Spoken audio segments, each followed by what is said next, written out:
everyone, it's Dr. D. I wanted to kind of go live and talk a little bit about supplementation. I get asked a lot of questions about, is it worthwhile? How do I know I'm going to see benefit? Does the type or form of nutrient I take matter? And the answer is yes to all of the above. You should be supplementing. The type and form and combination of nutrients you take, it truly does matter. Whether we're talking about people that are looking to support better endocrine function as they age, longevity factors as they age, or maybe they're just in a situation where they're burning through their nutrients very quickly. And hold on to this point, because you could be burning through your nutrients very quickly while you're doing very healthy things like exercising. Maybe you have a job or through occupation, there's a lot of demand physically on the body. What about people in academia or students that there's a lot of not physical demand necessarily on them, although we hope that we can get people moving a little bit more. As you know, sitting is the new smoking.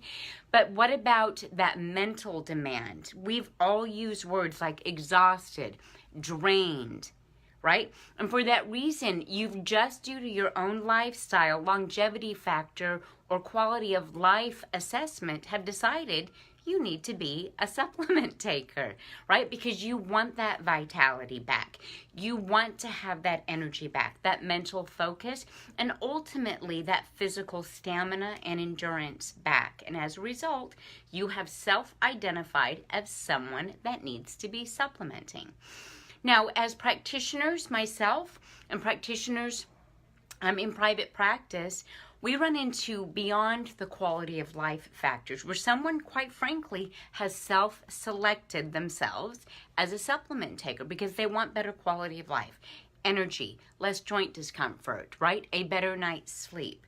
But as practitioners, many of us run into the individual that, quite frankly, could see a pivot in their health status because they become a supplement taker.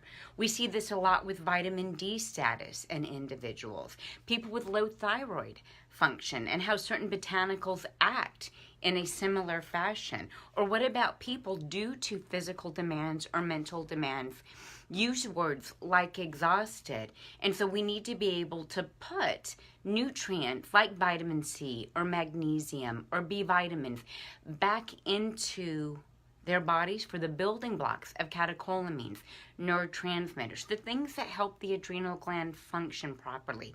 Is there a role for supplementation and botanicals? Absolutely. When we think of individuals that are talking to their practitioner about hormone replacement therapy, right?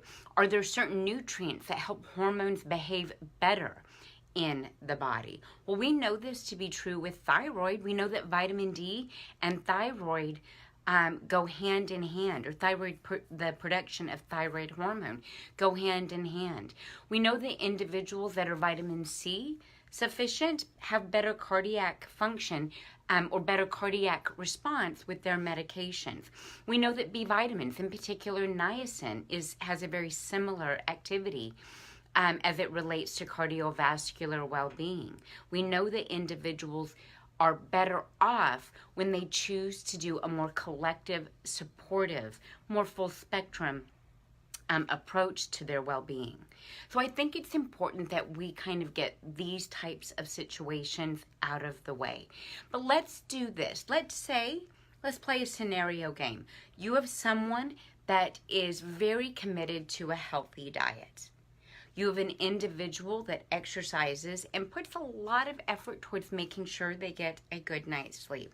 Does this person need to be a supplement taker? Probably. This person needs to take a personal inventory. They appear on the outside to be doing everything right, but we need to take a personal inventory, and part of that personal inventory has to do with family history. Part of that personal inventory has to do with gender. Some of that inventory has everything to do with the digestive health, and somewhat what I will often say to individuals, the hand that you were dealt. Are there certain vulnerabilities or areas or weaknesses that you'd like to approach?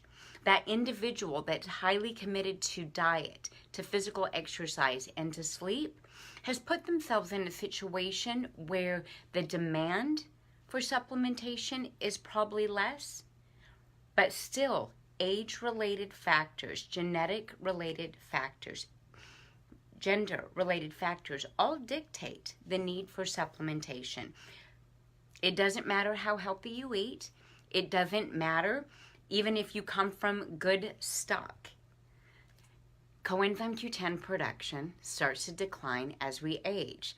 A woman's progesterone starts to leave her as she ages. A man's testosterone, as well as a woman's testosterone, starts to leave them as they age. Cardiac function can become suppressed or can become more sluggish simply due to age-related factors, meaning that the form of nutrients, the combination of nutrients, and ultimately the amount of nutrients matters.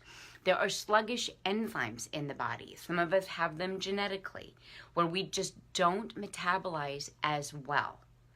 These are individuals that need to take a specialized form of nutrients. Answering the question, can't I just go down the street and get the same thing for less money? Well, you may not get you can go down the street, but you may not get the same effective form of a nutrient because an individual may have sluggish enzymes. Age may start to lead to sluggish enzymes. Gender, we do see population studies show that certain factors of health are more problematic in women, like autoimmune disorders, while issues like cardiovascular decline starts about 10 years earlier in men, meaning that every individual that asks themselves the question, do I need to supplement, needs to first take a personal inventory.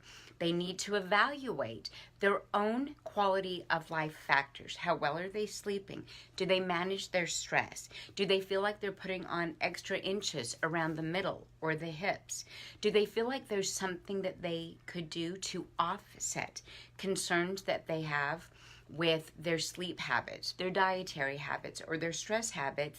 And don't forget what gets handed down to us from a familial genetic standpoint. Are there issues that run in the family where prevention and intervention need to be discussed in the form of supplementation?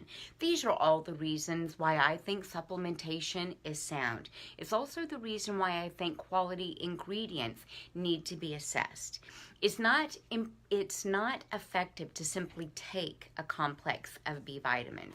It's not effective to simply make sure that you're getting antioxidants, the amount that you take, the combination that you take, because nothing in nature acts in exclusion, and the form that you take. All of these things matter. Whether your factor of disease or your factor of quality of health is enzyme activity, age activity, gender activity, or what you do from when you get up in the morning before you go to sleep at night. These are all the ways you personally decide what is best for you. When it comes to answering the question, how do I know what's best for me after I've taken that personal inventory? You look to factors of purity, you look for factors of potency. Considering that nothing in nature acts in exclusion, we want to make sure that we're taking a combination of nutrients. While it is true that vitamin C is absolutely essential for smokers because they create such an oxidative environment and therefore need somewhere between 4 and 6 times the amount of vitamin C as a non-smoker. While there are factors that tell us that individuals that have difficulty converting vitamin A or beta carotene should look for other nutrients in the carotenoid family like astaxanthin. While there are certain lifestyle factors, like being an athlete, which means that you're bound to be burning through your magnesium too quickly, your iron too quickly, and your antioxidants and B vitamins too quickly, meaning that it's a requirement that you put them back. While we do run into those situations where we come up with the essential needs depending on my individual presentation, I just don't want anyone to look past the fact that even when we have a high commitment to lifestyle changes, lifestyle adaptation, and that we take the higher road to getting a better night's sleep, choosing food based on nature, right? That we choose food to eat food in its natural state rather than in its packaged state, its processed state, right? Or its enriched state. Instead, we just choose to eat foods that don't have labels on them because we're able to find them in nature. While these are all not even romantic goals, these are all virtuous goals, I think it's important for us to know that the genes that you were handed, the lifestyle around us, how polluted the world and toxic the world is around us, and the fact that metabolically our enzymes do start to slow down, supplementation is not something that's just prudent. It is something that is absolutely necessary. So you're going to look for products that have high potency and have high purity standards. You're looking for products without fillers or binders, or that minimize fillers and binders, and always gravitate to the natural fillers and binders or excipients when they have to use them. It's important to ask questions like the source of the excipient so that you can make a decision about what is best for you. In a world that is asking for more transparency, I suggest you look for gluten-free products. You look for products that carry a non-GMO label, that are able to tell you that they have the same mission and the same philosophy when they look for a quality supplement that you do. I hope some of these Facebook Lives give you something to talk about. Go ahead and comment down below the video if you have more questions. On that note, my name is Dr. D. Go be healthy, go be brilliant.